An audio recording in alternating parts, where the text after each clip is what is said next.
so I blocked out my eyebrows using prosthetic glue and powder, so I'm just pointing that out here. And then you see me putting on a bald cap, which has got some pre-made holes in. You can see where I've marked out the holes with some lip liner and just pulling some hairs through to give this kind of wispy hair look on the head of the plague doctor. Now, whilst you watch me do this, I have a confession to make. I didn't actually film the making of the beak prosthetic. I was basically in a rush to get it done because it was for a competition for the Stan Winston website, and yeah, so I didn't film it. But basically I made it out of card and craft foam, and I built up on top of that with some latex and cotton wool, added some false veins, which you will see me making those later in this, so I will tell you how to make those. And yeah, then I covered it with gelatin to give it some shine, and I painted it with some alcohol paints. So that was basically how I made it, so apologies for that. Anyway, on to the putting on process. You see me applying a pre-made prosthetic here. This is a gelatin prosthetic from Nimber Creations. They create some really good pre-made prosthetics. This is an infected burn one, and they're very affordable as well. I will link them down below. And it comes with all the glue and the gelatin edge blender, which you see me applying here, which smart like isopropyl alcohol, but you do normally use witch hazel, and that just dissolves the edges of the gelatin and ensures you get some nice thin edges that just blend seamlessly into your skin. So yeah, so I don't know whether I already said this or not, but I pre-painted this prosthetic with some alcohol paints before I put it onto my skin. And I just glued it on with some prosthetic glue which came with the kit, putting some on into the centre of the piece and onto my actual skin, letting it go tacky, sticking that down and then gluing around the edges. Now here you see me pulling a ridiculous face, using the same prosthetic glue to apply my beak. Again, letting it dry and go clear and tacky before you stick it on. Prosthetic glues work best as a contact adhesive, so that means you put it on both sides, so on the skin and on the piece itself, and then it kind of sticks to itself, and just make sure your piece is nice and secure on there. Now you can see on the edge of the piece, there's me just scratching using a spoolie. You can see on the edge of the piece the card and the craft foam that I was talking about that I used to make the piece. Really easy, really. I just kind of bent it over into like a beak shape and then stuck a piece of craft foam along the bottom. I'm doing hand gestures as if you can see what I'm doing. Oh my goodness, you can tell I haven't recorded a voiceover for a while. Anyway, yeah, so I just stuck a piece of craft foam at the bottom and then built it up with latex and cotton wool, like I said, and added the gelatin for shine and then painted. I also pre-made some boils, which I also didn't film. Oops, I'm going to get the sack. I'm not very good here, am I? Basically all I did to make the boils was just take some plasticine, just normal kids plasticine, and then I use a variety of different sizes of rounded objects like the ends of makeup brushes, press them into the plasticine to create an indentation, and then fill that with layers of latex, making sure that I went nice and thin around the edges to stick to the face, and then I just pre-painted those and glued them on. And now here you can see me just blending that prosthetic piece. Obviously the beak I made in a very crude fashion. You wouldn't normally make a piece like this for either film or TV. You would sculpt and cast and all that good stuff, but I needed to make this quickly. I didn't have access to any advanced materials, and I do like to show you ways to create these things at home without having all the advanced techniques of a professional makeup artist. But because it was quite crudely made, it obviously didn't blend to the skin very well like a normal prosthetic piece would with nice thin edges. So you just see me here building up on the rest of the face with some good old latex and cotton wool to cover those edges, to stick the piece down even better, and also just to create some texture on the rest of the face so I don't have nice smooth skin and then this horrible plague doctor beak. Right, so here you see me just applying some prosthetic cream, which is just thickened Prozaid basically, and that's just to hide the edges of those latex boils, because although they were quite fine edges, they're still not ideal. And then onto the veins that I was telling you about earlier. Now I use this technique on the beak, and basically all you do is you take some wool, I use red wool and black wool, and you just sort of pull it apart so you've got really fine wisps, and just basically glue it down, and it gives you this really nice vein texture.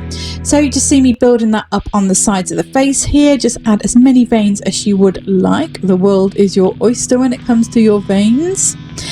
And now onto the painting. Once everything's dry, I'm using alcohol activated paints, but you can use whatever you happen to have to hand. You can use normal makeup, you can use water-based face paints, cream paints. Just make sure that whatever you use is safe for the skin. Do not use acrylic paint or anything like that. I'm sure you all know that by now. And yeah, I'm just building up very, very thin washes of paint. So I started off with a nice red tone all over, just to blend everything in and give a nice undertone. When you're building up skin tones, I mean, obviously this isn't a normal skin tone, but it's still based on a kind of human skin tone. But when you're building up skin tones, it's good to kind of paint what will be underlying the skin first. So reds, blues, you know, all the colours that are underneath the surface of your skin, and build these up in layers. That way you get a kind of a nice translucent look to it, even though it isn't translucent. It's all about creating illusion. And then you see me going in with some purpley blue tones. I'm particularly intensifying those colours around the edges of the boils to make the skin kind of look inflamed and just nasty. The boils, incidentally, are to represent the actual plague itself. This is obviously a kind of a fantasy character, clearly. Obviously, plague doctors didn't really look like this under their beak masks.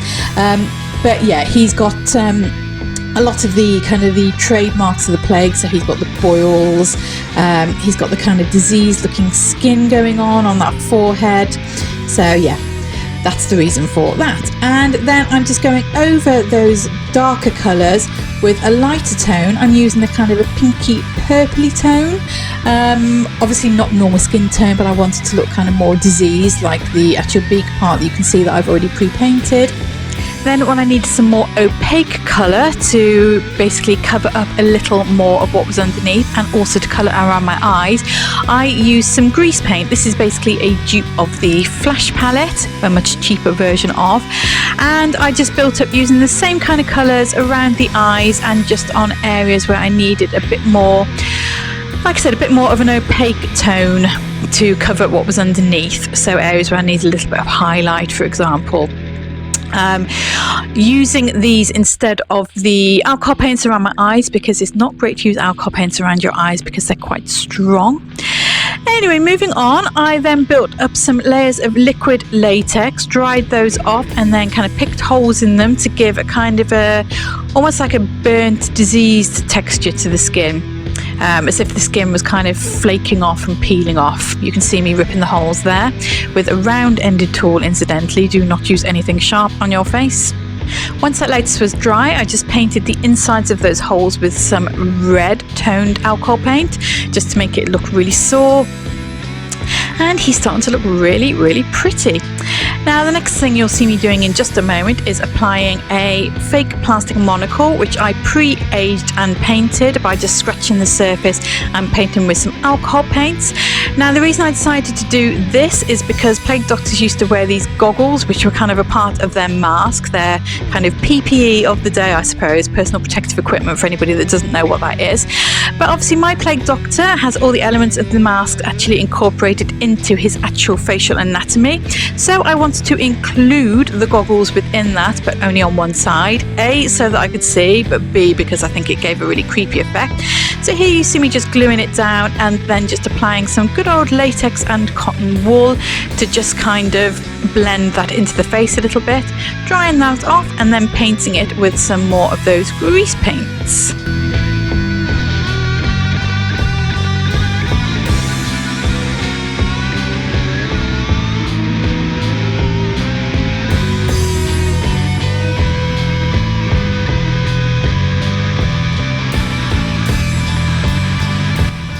Stunning. Don't think I've ever looked so glamorous. And then I just took some melted gelatine, quick scratch again, some melted gelatine. Be very, very, very careful because it can be quite warm. Just make sure that it's not too hot by testing a little bit on the back of your hand. And then I just painted that over the areas I built up with the latex and cotton wool, just to give the same shine as I have on the beak. This just gives a nice kind of almost slimy appearance to the skin, and also increases that illusion of translucency. And then I glued down some fake nails, which I'd pre-sharpened and pre-painted to make them look all yellow and aged and nasty. And I had to use a little bit of latex and cotton wool just to join them onto my fingers to give that nice kind of texture on my fingers.